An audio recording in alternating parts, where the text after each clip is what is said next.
What's a dark part of American history that doesn't get enough attention? The murder of Mary Turner. Mary's husband, Hayes, was lynched by a mob of white people in 1918 in southern Georgia. After Mary, 8 months pregnant at the time, publicly denounced her husband's murder, the mob turned to her and wanted to teach her a lesson. She escaped but was captured the next day and hung upside down from her ankles. They cut her stomach open and the child fell out, started crying, and one of the members of the mob stepped on its head. Then they shot her a few hundred times. The mob killed 13 people. None of the members of the mob were ever charged. The Tuskegee syphilis experiment was pretty fucked up. African American men were told they would get free treatment, but instead were left untreated. Scientists could study the progression of untreated syphilis. Those human zoos where people could go look at people of color in big cities like New York. Eugenics prior to World War II. Hitler obviously took it to a whole other level with his Aryan race, but it was widely believed across the world that sterilizing or euthanizing people with mental illnesses or birth defects would lead to a better, healthier society. The numerous war crimes that the United States military has committed but get buried and hidden away by American history for the sake of patriotism. An example, General Jacob H. Smith and his slaughter of tens of thousands of Filipino civilians during the Philippine-American War. His famous orders were to kill anyone over 10. His court-martial was written off to preserve the honorable image of the American military, and he retired and lived out the rest of his life in Ohio, and was later buried in Arlington Cemetery.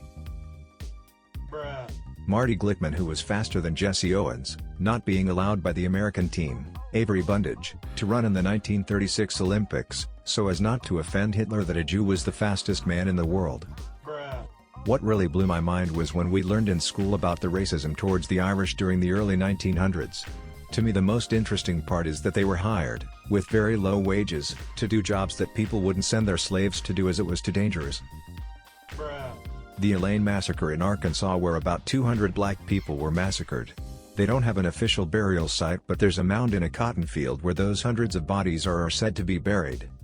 A couple months ago I also just learned about the Chicago race riots, where black citizens in Chicago were attacked and the city was in chaos for 10 days.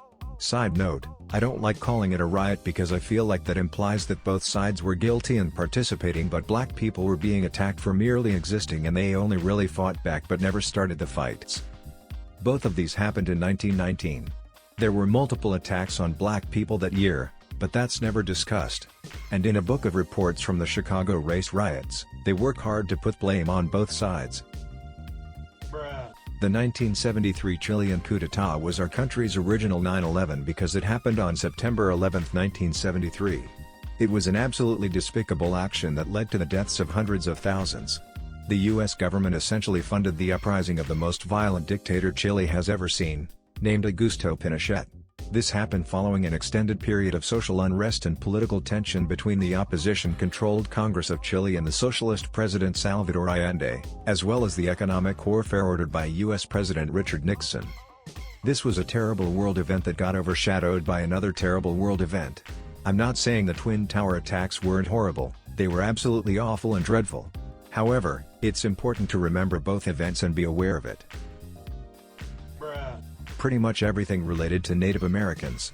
What we did to them is totally downplayed and often justified as us being the stronger force who won the war.